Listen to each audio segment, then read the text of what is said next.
On this episode of the Naturist Living Show, Gymnophobia.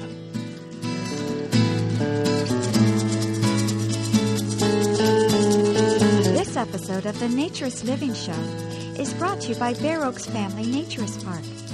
At Bear Oaks, we offer traditional naturist values in a modern setting. Free your body, free your mind. www.bearoaks.ca.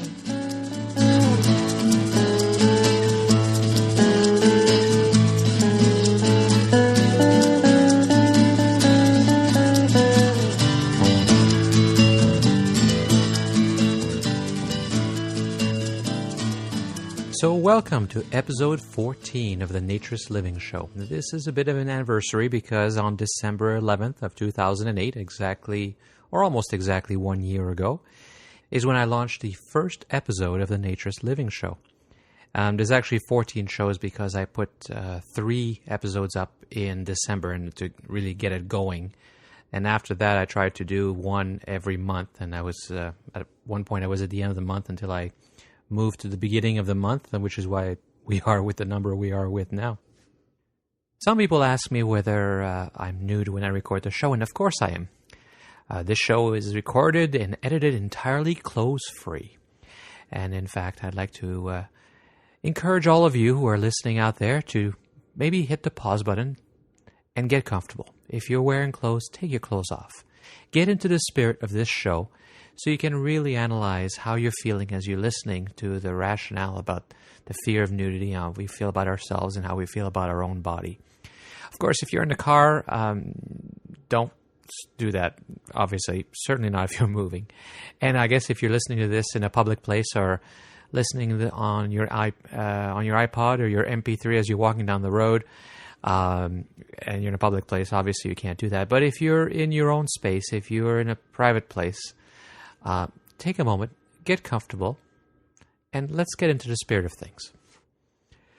But this is also the second part in a series of 3 shows on nudity and the human body and our discomfort with our own body as a general society. Obviously, as naturists, we're far more comfortable, but it's always interesting to look at how society is, because it gives us a better perspective of what naturism is about and why we're doing what we're doing. In the first show, I looked at a lot of the issues about nudity through the lens of the media, because the media is a cultural touchstone that we all have in common and that we relate to. And we looked at a couple of episodes of Jerry Seinfeld, the show Seinfeld, and of another more current reality show called Dr. 90210 about plastic surgeons. I said at the beginning of that show that I had enough material for 3 shows, and I am doing 3 shows. This is the second one, and in this one, we're going to focus on gymnophobia or gymnophobia, depending on whether you want to put the Greek or English pronunciation behind the word. It is a true phobia. It is defined. It is the fear of nudity.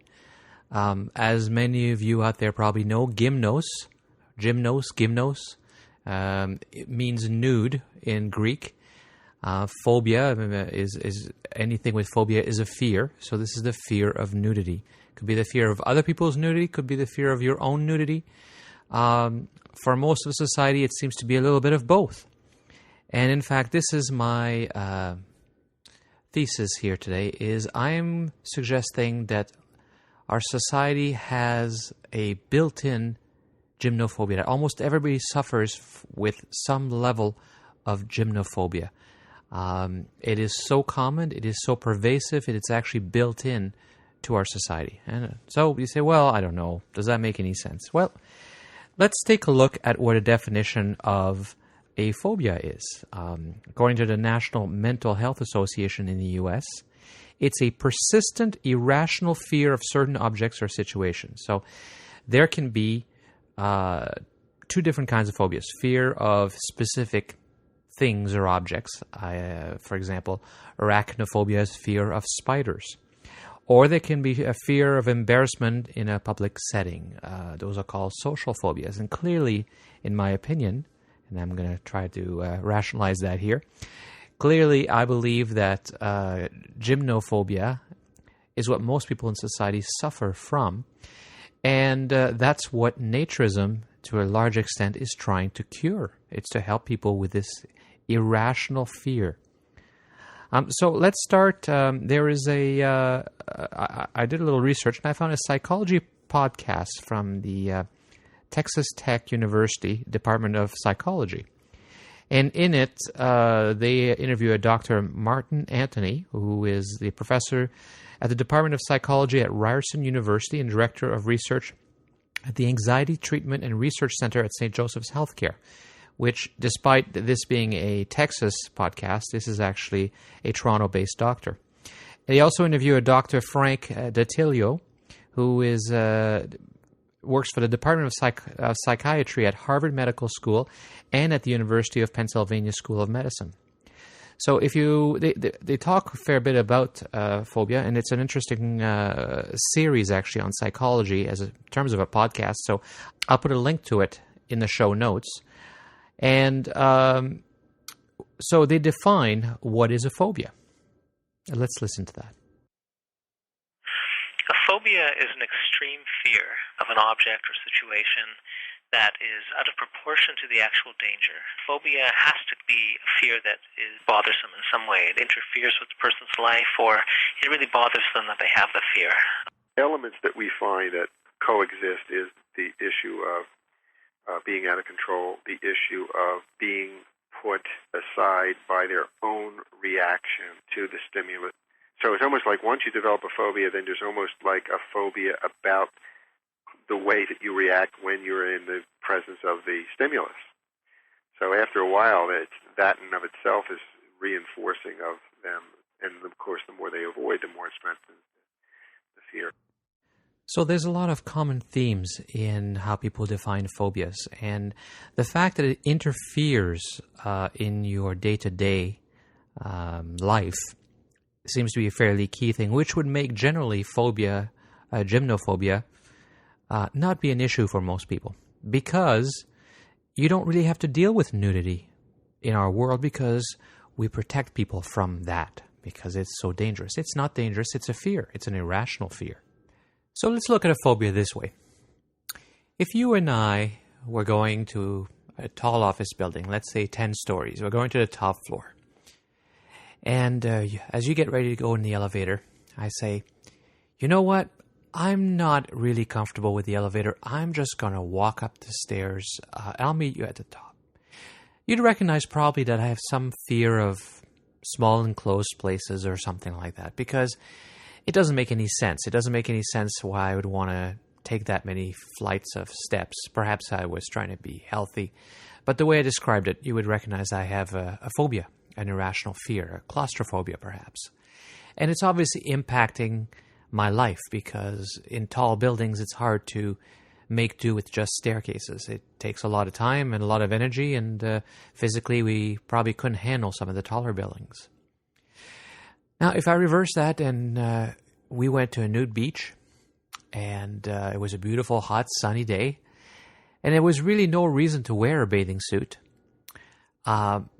because, I mean, it's not like a bathing suit is really more comfortable. It doesn't really do anything. It doesn't keep you warm. It doesn't keep you dry. It doesn't really protect you from anything, and really doesn't hide very much. And we're on a nude beach, so it's perfectly okay. But as you go in the water, I say, you know what? I'm just going to wear a bathing suit because I'm just more comfortable with that. You know, it's a personal thing. Well, I'd be normal. Nobody would really question that. People would say, well, yeah, I understand that fear, because most people would recognize they have the similar fear. And that's a phobia because it's preventing you from doing something which you should be very comfortable doing. And intellectually, I think most people recognize that they should be comfortable. So if that's not a definition of a phobia, I don't know what is. Of course, a friend of mine who is a professor of psychology explained to me that if everyone has the fear, then it's no longer a phobia because it is ingrained in society. So from that standpoint, it probably does not meet the test or the definition. But just because we all suffer from a mental illness or disease to a certain extent, obviously for some it's a lot stronger than for others, doesn't mean it's not a true phobia. Particularly when, in some cases, it really prevents people from doing things. Let's take a look at a recent Oprah show. All new, Oprah's Ultimate Step Out of Your Box Challenge. I'm seriously freaking out right now. In your wildest dreams, would you have the guts to do this? Fall from 15,000 feet? I did it! Battle it out on wheels, strip down, buck naked as cameras roll? This one, naked, past me, running into the ocean. Plus, a high-flying surprise with Miss Out-of-the-Box herself, Oscar winner Hilary Swank. Let's hear it for fearless women! As you heard, they challenged the women to do all kinds of things, to push the boundaries, to step out of their box, to be more comfortable with who they are. And they jumped out of airplanes, and they bungee jumped, and they rollerbladed. A roller derby, I think, actually, is what it was. But this show from November of 2009, one of the most difficult things was going skinny dipping. Despite the fact that Oprah had made sure that there was not going to be anybody watching, there was a private beach, that the videotapes would be destroyed, that there was only women around, so it was women with women. One of those women actually was not able to do it because it was a bigger fear, and one of them actually said that, than any of the other things they've done. Jumping out of airplanes into a void, which is a natural reaction. I would say that makes sense. It makes sense that we have an instinct not to leap from high places into the air. That's not really a phobia. That's a natural fear. That's a survival instinct. But to not be able to take their clothes off and go for a swim in an artificial environment where it's only women, where that's even supposed to be acceptable in the textile world, in our society, because it's the same gender locker room type of situation, she still couldn't do it. How is that not a phobia? There's something that she wants to do. It's something she agreed to participate in, and she couldn't do it. I don't know how much more phobic it gets, but let's go even further. If you were willing to die rather than be nude, wouldn't that be a phobia? And for some Americans, it is. I don't know if you remember, but at the beginning of this century, around September 11th time, we had a rash also of often false anthrax scares. People would send little bags of powder to public offices. And the thing to do when you think people have been exposed to anthrax is to clear the building, get them in the parking lot, strip them of their clothes, and hose them down. And as Henry Siegelson, he was the author of a report that he on the whole issue of how to decontaminate people and how you should equip people for that. He's a professor of emergency medicine at Emory University in Atlanta. And as he wrote, and I quote, he said, "Some people would rather be dead than strip in public. They would rather risk dying." But in most of those circumstances, they were false alarms. But at the time, they didn't know that. And some refused to take their clothes off in front of their coworkers. They absolutely refused. So they were risking death rather than being nude. That's a phobia. How could it not be a phobia? Perhaps most people in society suffer from this condition at some level, probably would not risk dying, but still feel that anxiety, the fear, the thought, just the thought of being nude with your coworkers, with your neighbors. Isn't that the classic nightmare that people have of being nude in public while everybody's staring at them? It's not a fear of mine. I could do it. I'd be very comfortable. I don't want to offend anybody, but I'd be very comfortable. Because through naturism, which for many people in our world is a kind of a therapy, and it was for me as well, because I had that fear when I was a teenager, I've gotten over that. I've become comfortable with who I am. I've recognized that my body is what it is. It's not anything to be ashamed of. It's not anything to be particularly proud of either. It's just part of who I am. And it's probably something I've always known, but emotionally, it's an emotional reaction, because that's what a phobia is. It's something that we've learned since we were very young, when as children we were taught to hide, that would be afraid, to be embarrassed. I know of people who go to the bathroom, and if the door lock doesn't work, they keep their foot on the door to keep it closed so people wouldn't walk in. I mean, so what? The door opens, people see, and what? How are they damaged? What's the problem? And logically they know that, but still they're very afraid. That anxiety is typical of a phobia. Like people who are afraid of flying. People are afraid of being seen nude or being nude. In a completely irrational, illogical way. Totally emotional. Similarly, there's people who are very, very afraid, very uncomfortable of trying clothes on in a locker room or in a change room in a store. Really, why do we even need a change room?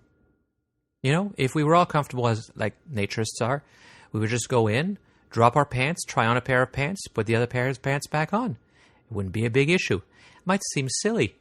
You might imagine people changing and trying clothes on in the middle of the store. And it almost seems odd when you think about it. But really, logically, why not? But because everybody suffers from gymnophobia, we've built a world around this phobia so we don't have to be faced with it.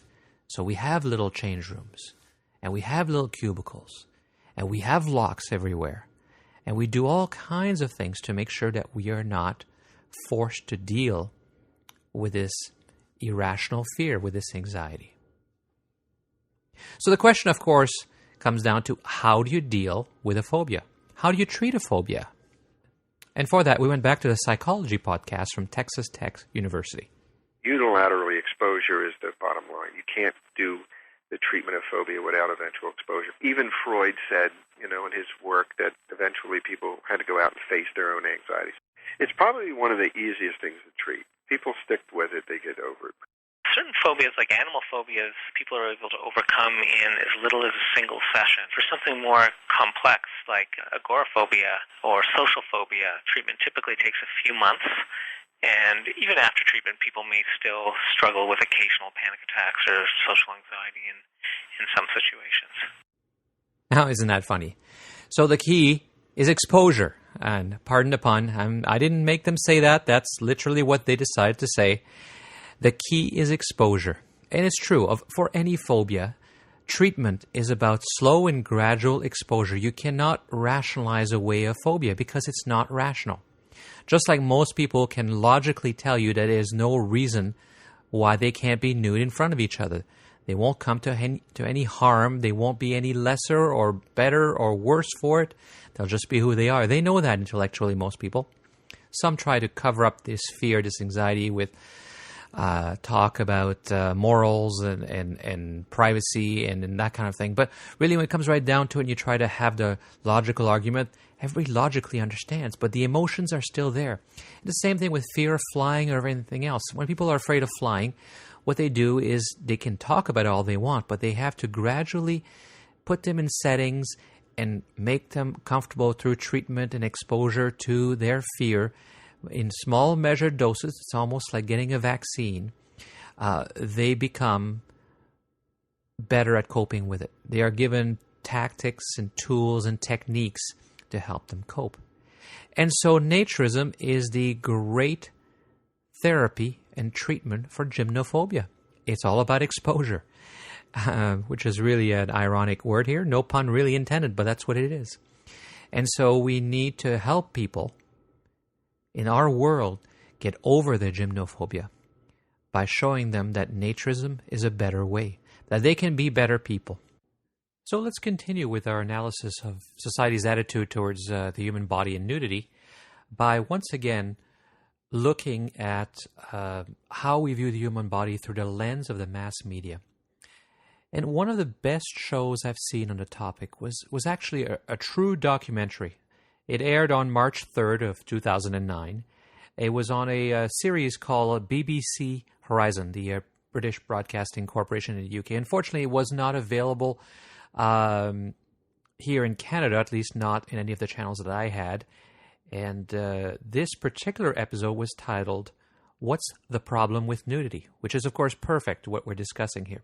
So let's listen to the intro.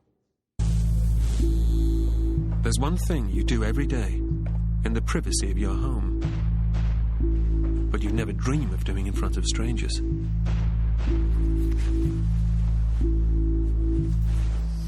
Get undressed. So what's stopping you? These 8 volunteers are about to find out. They face an unforgiving 48-hour ordeal as Horizon exposes their minds and bodies to the problem of nudity. The problem of nudity. Now, that's a very interesting way of looking at it. And it's certainly consistent with what we've been talking about in this show. It is a problem that we're afraid of nudity. It is a problem that we have such discomfort with ourselves. And the question is why, and that's what this show is trying to understand, or try to explain.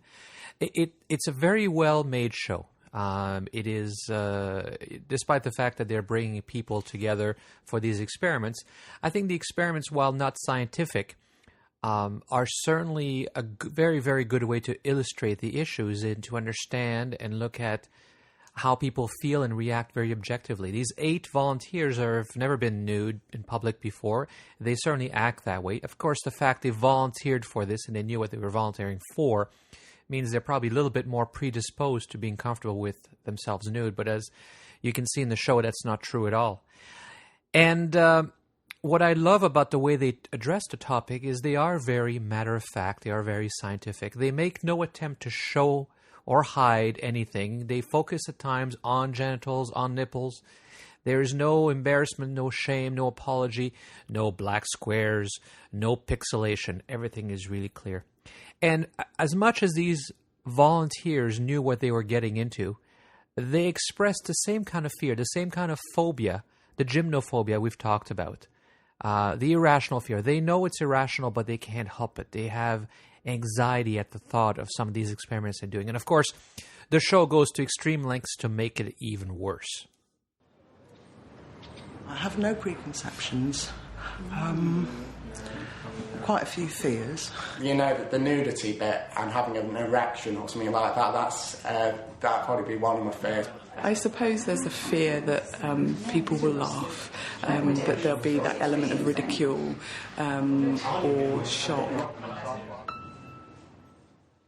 So what they're expressing here is the fear and the anxiety they're feeling about the fact they're going to be nude with strangers, and they don't know what's going to happen. No details been provided to them yet, and what's coming is actually worse than their worst fears, because the producers have created these situations to really magnify and intensify those the anxiety, the fears, the gymnophobia.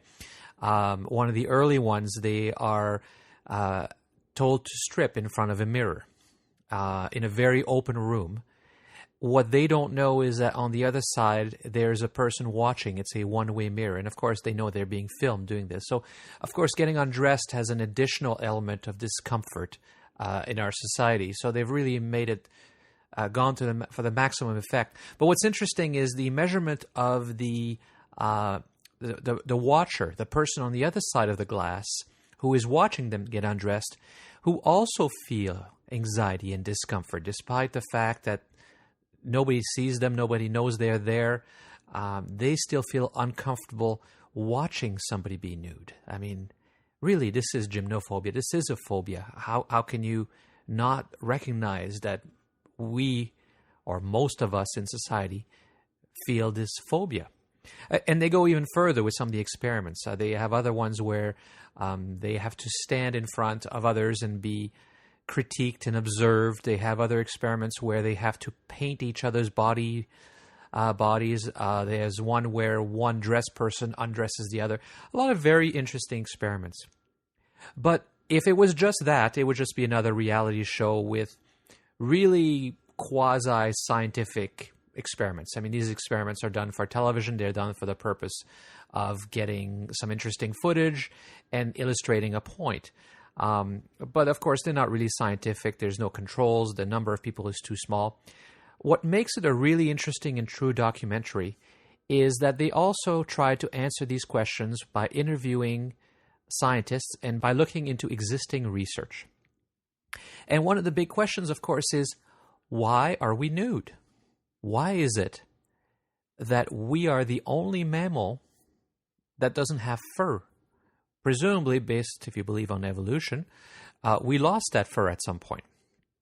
And so why would we lose the fur? What would be the advantage?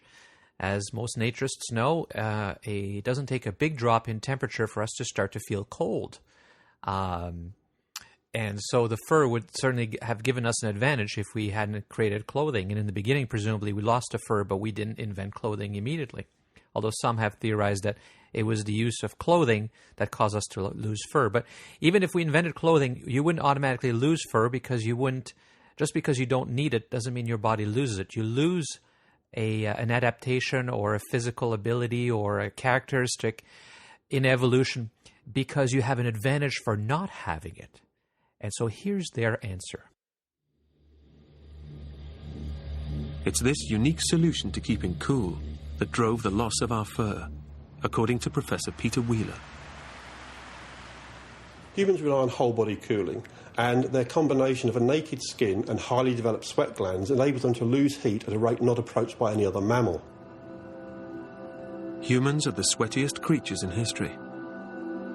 Our skin contains the most sweat glands, and at nearly a litre an hour, produces the greatest volume of sweat of any animal. The surface of our entire body is an active cooling system. This means that a human can lose heat at a rate in excess of 1 kilowatt. Now, that's the amount of heat put out by a 1-bar electric fire. Now, that's really interesting. So we are nude without fur because of our ability to cool ourselves, or our need to cool ourselves. And, you know, there's a lot of experiments and a lot of demonstration. It's a really interesting show that way, showing how we, in the beginning, having fur can actually keep us cooler. It keeps the sun off of us.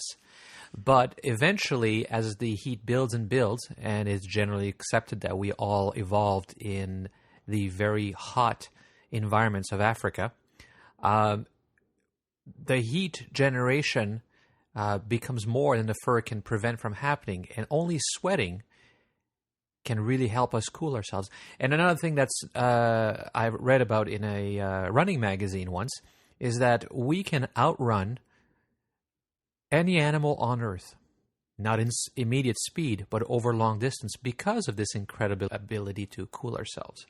We can run through the savannah, and we can basically exhaust any animals. And that's how we used to hunt, in packs, in tribes, I suppose, in groups of humans. We used to basically chase and chase and chase animals. And that way we could kill and hunt much bigger animals than ourselves, because you could actually exhaust a mastodon to the point that they would collapse, and then it would just be a matter of carving it up and bringing it back to the village. The other thing that gave us the advantage that they point out is we kept the hair on top of our head, because because we walked upright, we were able to lose most of our fur because we didn't expose as much of our body to direct sun, the noonday sun, except the top of our heads, which is why we kept hair on top of our head to provide that shade. So while it is true that clothing does provide some protection from the sun, it is only short-term protection. For maximum protection from the sun, we actually need to shed everything and start to sweat. And I do find it interesting, because when you sweat in a naturist environment, you don't get as nasty smelling as you do when you're sweating and you're wearing clothes. The clothes seem to trap the sweat. It doesn't evaporate well, and I guess the bacteria start to work, and you get smelly sweaty. But I find when I'm at the park and I'm not wearing anything, and even if I'm working hard afterwards and I get sweaty, it seems to evaporate naturally, and you don't get the same intense, nasty, pungent smell that you will get when people sweat in clothes, and the sweat is absorbed and stays in clothes and doesn't evaporate as easily. But apparently this ability to cool has an even more interesting application in terms of our evolution. But to the scientists behind the sweating theory, going naked had an even bigger payoff for mankind, and particularly for our brains. The human brain produces something like 20 watts of heat. That doesn't sound very much, but if you put a 20-watt light bulb in a small box the size of a skull, it's soon going to overheat. 1 or 2 degrees and it starts to impair brain functioning, 3 and 4 degrees and it's usually fatal. This risk of overheating drastically limits the size of most animals' brains, but not ours. So there you go. We are intelligent because we're naked. So naturism is actually a representation, when we take our clothes off, of our most intellectual evolution.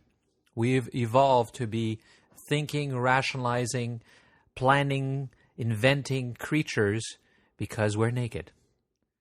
I mean, so this evolution of being nude that we hide, this body that we are ashamed and embarrassed of, is actually an incredible evolution that's really unmatched in the rest of nature. And yet we're still embarrassed by it, and we're still ashamed of it. I mean, that's part of the problem is our ability to think. Part of the problem is how we create these complex societal rules and these complex cultural traditions, and we overthink things, and we start to put layer upon layer, and one moral issue gets involved in another, and we rationalize it all to the point where we mess ourselves up, because we know historically we didn't have this body shame. Historically, we didn't have such a problem with nudity. We've just evolved this in recent centuries, and it's become so ingrained, as most phobias do. It's become ingrained emotionally, because whenever you teach something with a strong emotional effect, particularly if it's something that feels good, you create a conflict in the mind, and that can create a phobia. So, or it can create a fetish or all kinds of other issues. But if it's something that you like to do and you enjoy, but then you're told that you can't do it, and you're told in an irrational way, in an emotional way that it's bad, then you develop this emotional reaction. And all children love to be nude. They love to run around free. They enjoy it. And we enjoy it as adults, which is why naturism is so powerful. It is so addictive, because it just feels good to be free and to lose these restrictions, these chains that have been put on us, these emotional restrictions that says we're bad for feeling comfortable in our own skin. And so when you're told that as a small child, cover up and hide, it creates these emotional connections, because clearly it's not a logical explanation. We're just told it's a bad thing, we're a bad thing. Now, interestingly enough, in a documentary, getting back to the show, What's the Problem with Nudity on the BBC, there's another question. We've answered why, or we theorize as to why we would be nude and we would lose our fur, and we talked about why we kept the hair on our head to protect us from the sun. But why would we keep pubic hair?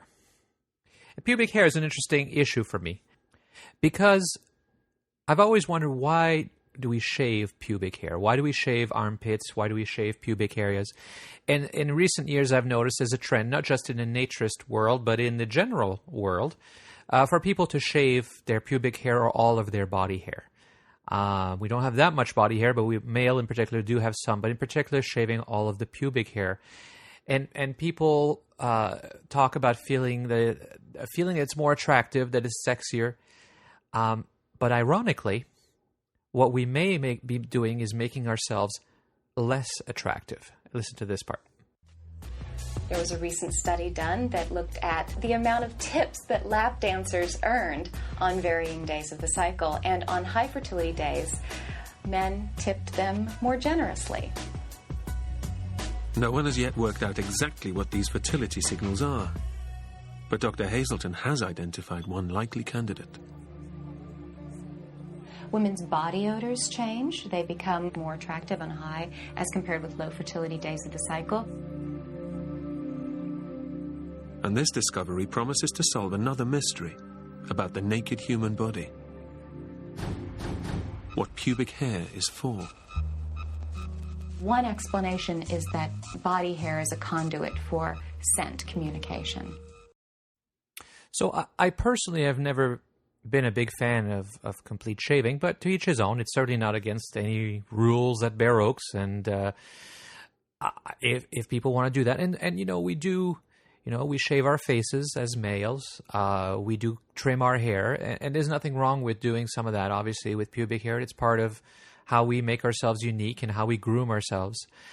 But I must admit, I've always found it odd to see women and men without any pubic hairs. It just, I don't personally find it attractive. I find it more that people start to look like children. They start to look prepubescent, immature. Obviously, their body is not, but that's what it's reminding me of, and it's certainly not something that I am attracted to. And I'm not, don't get me wrong, I'm not accusing other people who find that attractive of having any kind of fetish or anything like that. It's just maybe they find it neater, cleaner, I don't know. But as we can hear, the pubic hair and the body hair to a large extent is there because we pick up signals through scent and through our senses. Now, to a large extent, we may be negating that by showering so regularly and therefore and wearing clothes. We have to shower because of what we talked about earlier, the bad smells that are created. So maybe it's not as big of an issue. Still very interesting to learn from this show why we would still have pubic hair, at least the theory, because of course you can't ever prove these things. So the question that remains now is, when did we lose our hair? And more interestingly, when did we start to wear clothes? And the show addresses this question as well through a very interesting area by studying lice. We have 3 types of lice as human beings, which is unusual. Most animals only have 1. We have head lice, in our normal hair. We have pubic lice, and presumably because there's no direct channels between the head hair and the pubic hair, this other lice evolve as a completely different type of lice, and that is transmitted sexually, obviously. And we have also clothing lice. And obviously, since the only animal that wears clothing, we are the only animal that has clothing lice. We can look at the molecular data for human head lice and clothing lice and deduce when those populations began diverging. And when we do that, we see that they diverged about 650,000 years ago. So there you go. It's a bit complicated, but obviously if you watch the whole show, it's a lot easier to understand. But essentially, the oldest lice we have, which is specific to our species, is our head lice. And every species has lice that is adapted to that animal. And then what they can do is they can date when, by looking at the genes and the DNA, they can date when changes have happened. And so they can date when we developed pubic lice, which would indicate, obviously not to the exact year, but we're talking millions of years, so that's what's relevant, or hundreds of thousands of years. So they can date when we started having pubic lice. And presumably when we had pubic lice, it happened because we didn't have body lice, because we didn't have enough hair to support it. The lice remain only in the head hair. And then the third kind of lice, which came even later, is the clothing lice, and obviously very specific to humans, because we're the only ones with clothing. So by doing that, they determined essentially that we lost our body hair about 2 million years ago. And then we started wearing clothing about 650,000 years ago. So we spent about 1.5 million years without any clothing at all. Obviously survived very well. But then we probably decided to move into areas and climates where we needed protection from the elements, colder areas, which is why we started wearing furs and clothing. I'm sure, though, that for most of that time, we didn't have any problems with nudity still in our bodies, and we weren't ashamed. That's only a very, very, very recent development, even historically, when you look at the Middle Ages. And before that, people had no problem bathing together, being nude together. They were not ashamed of their body. We're talking about a century or two only of development of this new gymnophobia, of this body shame. Now, as much as I love this documentary, it is not perfect. There is one particular scientist, Dr. Fessler, who talks about how sexual modesty, essentially body shame, embarrassment at being nude, is natural. And the show seems to accept this conclusion that all humans are sensitive to sexual modesty. But it's the fact that all humans are sensitive to sexual modesty even in largely naked cultures, that convinces Professor Fessler there's a real biological reason for it. So when I first heard this conclusion during part of the show, about halfway through, I was very disappointed. I was also a little puzzled because it didn't seem consistent with a lot of what they'd been showing us so far. It wasn't consistent with my experience as a naturist. I don't, that quote, natural, unquote, modesty disappears very quickly in a naturist environment. And it certainly is common out there. And I think this is an attempt to rationalize and explain gymnophobia as something natural and normal. If it's built in, if it's something that's evolved, this is the nature versus nurture. Nature being that it's built into who we are, which is what Professor Fessler is suggesting, versus nurture, which is something that we are taught. It's cultural. And so he explains he believes it exists because it's an attempt to keep us monogamous. To make a long story short, his theory is that because we develop big brains, we developed children that had big heads, and it was difficult for them to pass through the birth canal, so they had to be born earlier. And it's true, when children are born, they're completely helpless. So since children are completely helpless, they needed as much protection as possible. And so when the male stuck around, obviously the female sticks around because she's the one that's pregnant, but when the male sticks around after the child is born, and while the child develops, their offspring has a greater chance of reproducing themselves, and therefore the genes are passed on. So therefore we developed, according to Dr. Fessler, a natural built-in sexual modesty, an embarrassment in our body, a shame of our body, in order to force us to hide it, to prevent us from having sex with other people and leaving our mate and being attracted to other people. Now, first of all, if that was true, then we wouldn't have people having affairs all the time, which we do. And if that was true, since we're dressed in our society 99% of the time now because of this gymnophobia, and I would say most people are dressed in front of strangers 100% of the time because some can't even change in the locker room in front of strangers, we'd have trouble with sexual reproduction. We'd have trouble being attracted to each other. And that doesn't seem to be a problem in our society, is it? Now, the fact is the show does redeem itself later on because what they find and the research that they do and the examples that they do contradict Dr. Fessler's theory. And while they don't admit that there's a contradiction, their later conclusion is in conflict with this earlier statement. They never explain why, but they make the statements. Listen. Their attitudes and inhibitions have changed. And this is the crucial thing about our relationship with nudity. We're not born with sexual modesty, so we're free to shift the boundaries of what's acceptable and what is not. So long as everyone agrees, we can create new rules and avoid the risk of offense, just like at a nudist camp. So yes, they do introduce this theory that we have natural modesty, but the show really redeems itself at the end by making the conclusion, the correct one as an naturist obviously, that this is cultural and that we can get over it and it's not natural. And they almost seem surprised when they make that statement. They almost seem surprised by how comfortable these 8 strangers have become with each other. At the very end of the show, they show us a wine and cheese party that they have for all 8 participants. After only 48 hours, 2 days, they're all standing in a room, eating, chatting, drinking wine, eating a little cheese, completely nude. And you watch them as they're doing this, and it seems like any scene from any naturist park anywhere in the world. People being completely comfortable, you can tell by their body language and by the way they're interacting with each other. They're completely comfortable with themselves and being nude. And so the show is forced to come to this conclusion, fortunately, because I would have hated to see a show that comes to the conclusion that this body shame is natural. It's so harmful to our society and ourselves.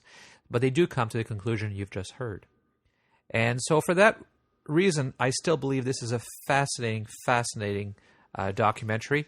Well worth it if you can get your hands on it and take a look at it. If there are links, I'm going to do a little search, see if it's available anywhere on the internet still, because it's been almost a year since it was out. But if it is available, I will put a link in the show notes so that you can download it. So I'm going to leave the last word about this particular episode and about this particular show to Professor Nina Jablonski from Penn State University, who is doing a lot of research into why we lost body hair and mammals who were evolving and losing body hair and sweating. And I will let her say the final words. The irony of human nudity and hairlessness is that really it's the apex of human evolution. The state of nudity is the state of being human. Essentially, having a naked skin and understanding the evolution of that naked skin is understanding everything about being human.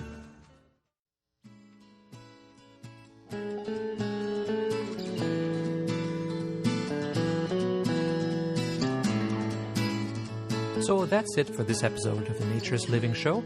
This was part 2 of 3 on nudity in the human body and our view of it and how we deal with it. Join us next month when we do the final installment, part 3, and we'll be reviewing several more shows that deal with nudity in the human body and society. Thanks for listening.